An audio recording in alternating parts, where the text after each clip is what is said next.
Today I'm going to be giving a workshop on project-based learning. This has come out of my research of using student choice to engage and motivate students in the classroom and in their learning. In the research that I did, it showed that it was important to make the choices that we provide our students meaningful and have a purpose. If we give a variety of choices and some of them lack maybe in the rigor but look a little more fun, and students go for the more fun or the tasks that look easier, then they really are missing out on the rigorous and depth of content in the other choices. So if we use meaning and purpose to drive the choices that we create for students, then we're providing a more in-depth choice for them in all the choices, and the optimum learning will be achieved no matter what choice they pick. So I started by asking teachers at my school some questions about what they thought about projects versus project-based learning in terms of the content it covered, the time frame it took to do either of these, the ideas that came from them, and the kind of tasks that students were asked to do. So here are the answers and responses that I got. For projects, they can be completed at home or in class. They're usually performance tasks, so things like creating a map or a diorama, a book report. They can be long-term or short-term, and they're more of a final product. So they tend to come at the end of a unit as a way to show what students have learned. For project-based learning, teachers said that these could be STEAM projects where students are creating or finding an answer to a real life problem, something like how to clean up an oil spill. Students are learning through the project because it happens more at the beginning. It's usually a way that we introduce a content or new topic. So I'm going to show you a quick video about project-based learning to kind of clear up this idea. Was like in school. It was boring. You sat in class, memorized as much as you could, and tried to pass a test at the end. But is that good enough? These days, school can be more interesting and effective by focusing students on work that matters. This is project-based learning explained. Most adults live in a world of projects. Whether it's a job assignment, home improvement, or planning a wedding, we need to actively solve problems. But unfortunately, schoolwork looks more like this than this. Let's take a look at this project-based world. Meet Claire. She was recently presented with a challenge. Her company, Super Suds, makes soap, and it was up to her to find the most earth-friendly way to produce it in the future. Her boss gave her a budget and a few requirements, and it was up to her to come up with a solution. She organized and managed a team who researched the options and created materials summarizing the issues. Claire's team asked for feedback and presented their findings to the boss. Claire came out of the project looking like a rock star, and she learned a lot about green products. If you look closely, Claire's success involved critical thinking, collaboration, and communication, things that aren't often taught in traditional classrooms. The world needs more Claires, so how do we get them? The answer is project-based learning, or PBL. By focusing students on a project, teachers put them on a path that deepens their knowledge and builds skills they'll need in the future. Here's what I mean. Mr. Simmons has always been a good science teacher, and his students do well on Friday's tests. Unfortunately, what they learned was gone by Saturday morning.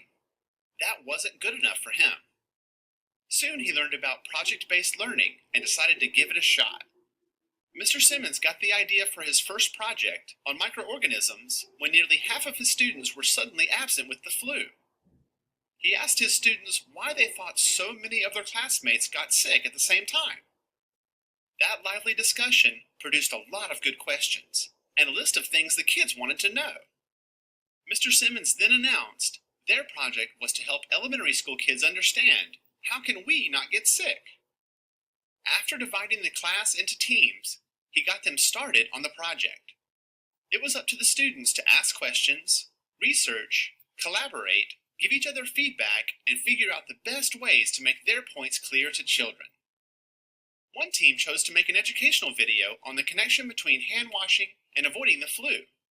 Another chose to create posters to show how viruses spread. The project teams showed off their final work to an enthusiastic audience of parents and their children at a nearby elementary school. Sitting in the front row was our good friend and local rock star Claire, who saw a bit of herself in the students.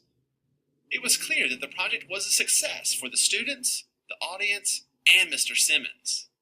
His students practiced critical thinking, collaboration, and communication.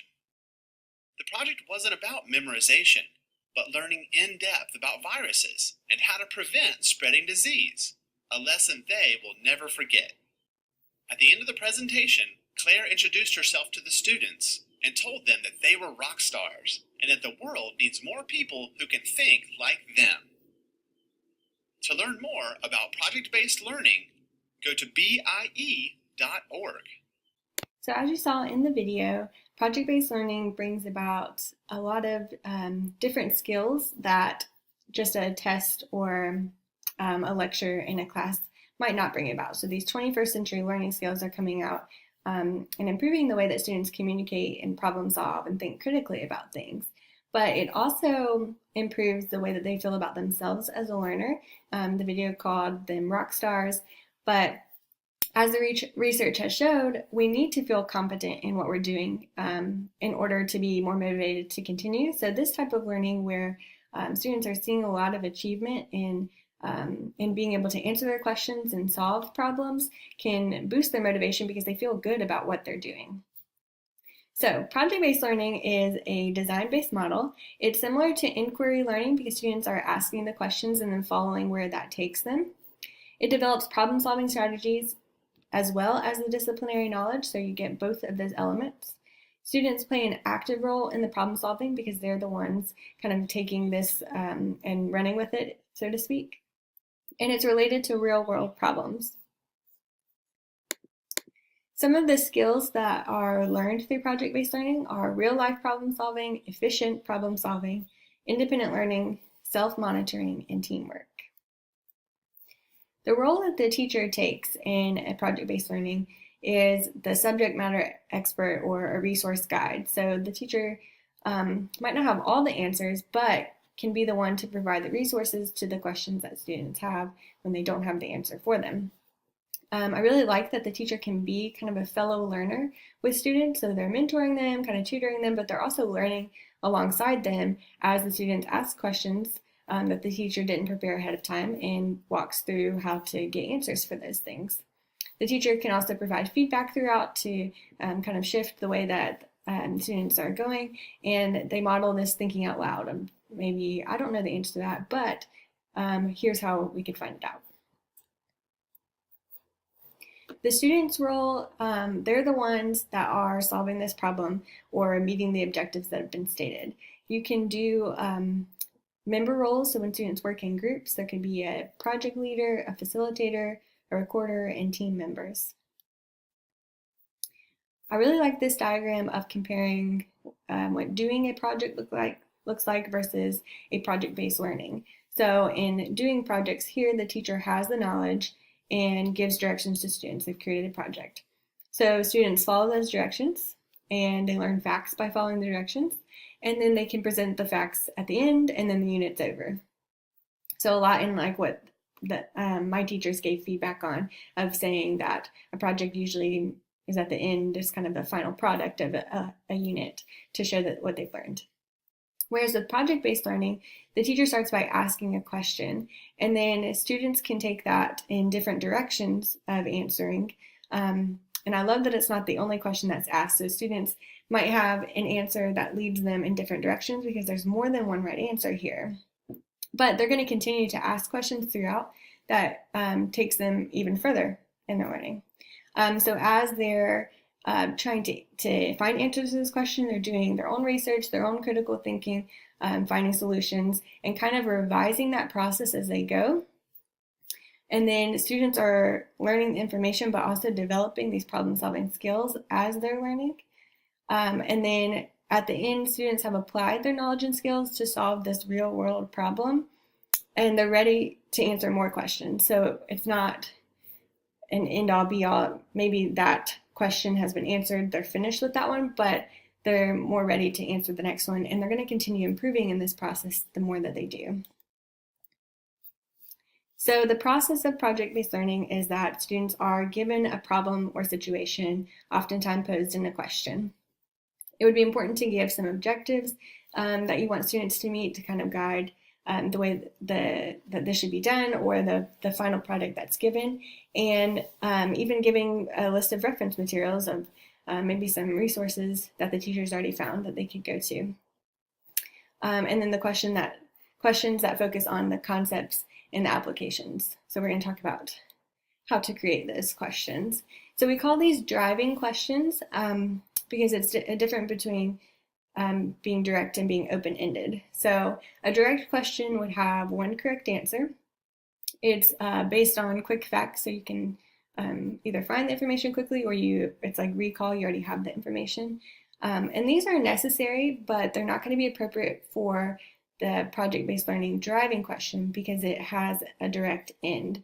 But most likely these types of questions are going to be answered through the project because this is the basic content that students will learn. So an open-ended question is what we need in order to drive the project-based learning project itself. So this type of question would have multiple correct answers, which allows the students to approach from different viewpoints. All of our students would have their own points of view based on their different backgrounds. So this is a really neat way to get a lot of ideas and opinions and viewpoints here, which kind of takes the curriculum from being flat when there's just one right answer, one person can answer, and then students are kind of out of the learning at that point. But when we have the multiple correct answers, they're more involved and engaged because each person could be right. And then it requires students to investigate before they answer. So we do want to involve that research in order to support the answer that they're trying to give. So here's an example of a direct question versus an open-ended one. Why are bees important to us versus how can we help the bee population? And like I said, that question of why are bees important to us will most likely be answered in students researching and coming up with how can we help them, because they'd be learning why it would be important to help in the first place. Bees are probably important to us for a reason. So here's the breakdown of that. We have a question starter, a challenge, and then an audience or behavior. So how can we create something to help save the local bee population? And I'm going to jump over to some questions I've created here. And I will upload this as a document as well so that you can see.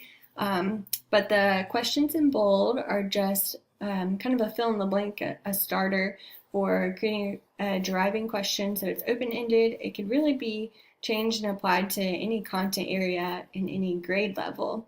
And then the questions underneath are kind of examples of like filling in those blanks. So how can geometry skills be applied to cartography? How can economics be applied in our daily lives? How does immigration affect communities around the world? How does fake news affect our community? Tying that in with propaganda and social studies. Lots of different ways that you could take these questions in terms of the content. And this would just be the first driving question. After this, and students have their own answers, they're still going to ask more questions to kind of define that thinking further. All right, some advantages and disadvantages of project-based learning. So the biggest advantage, in my opinion, is that this type of learning matches learning that's going to happen in a future context. Like we saw in the video, the character Claire, hers was in like a work environment, a business type model. And that's really the type of problem solving that we are expected to do in our jobs, where there's not one right answer. We have to kind of figure things out by trial and error or research, things like that. And that's what students need to be prepared for in the future. And maybe not even just a job, but in real life settings, even in college when you're kind of more of learning on your own. So preparing students with those skills early really helps them mature in that way and to make them a better problem solver later on.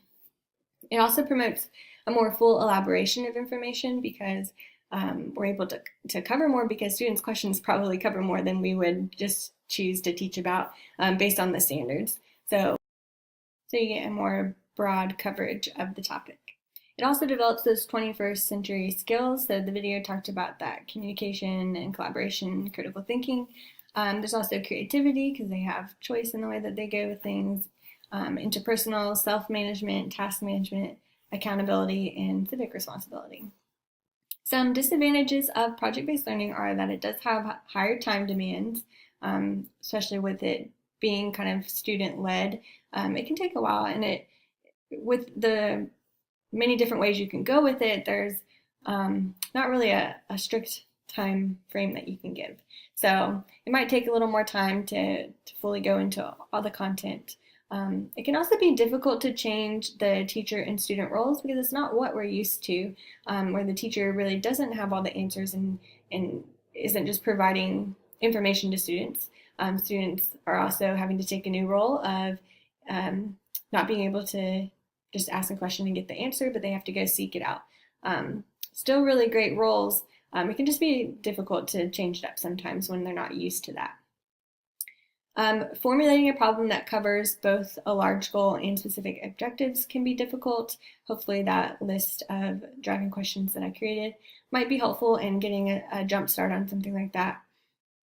The lack of extrinsic rewards. So if a student really isn't interested in the topic, I feel like it might be difficult to get them motivated because it is so much of student driven and student led.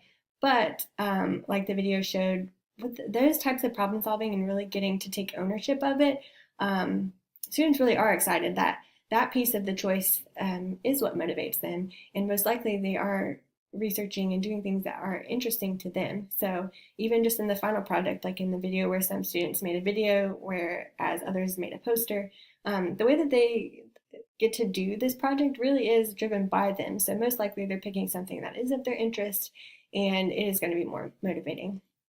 Assessing is also kind of a disadvantage because it's a little difficult to figure out how to assess. I have found by experience in doing a project-based learning activity and tried to grade with a rubric that I had a really hard time kind of assessing where students fell in each category.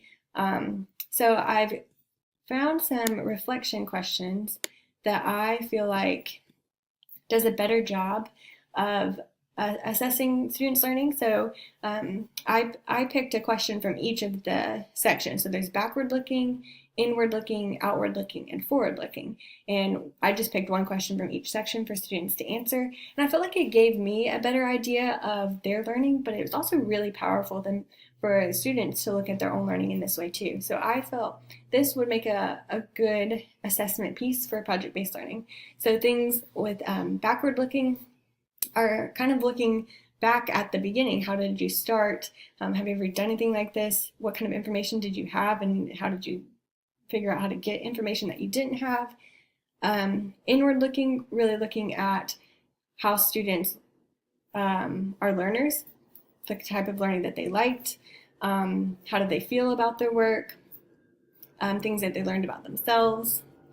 Outward looking, kind of looking at maybe their group members, how other people worked, what they learned about working with other people, the standards and objectives that might have been set, did they think that they met them?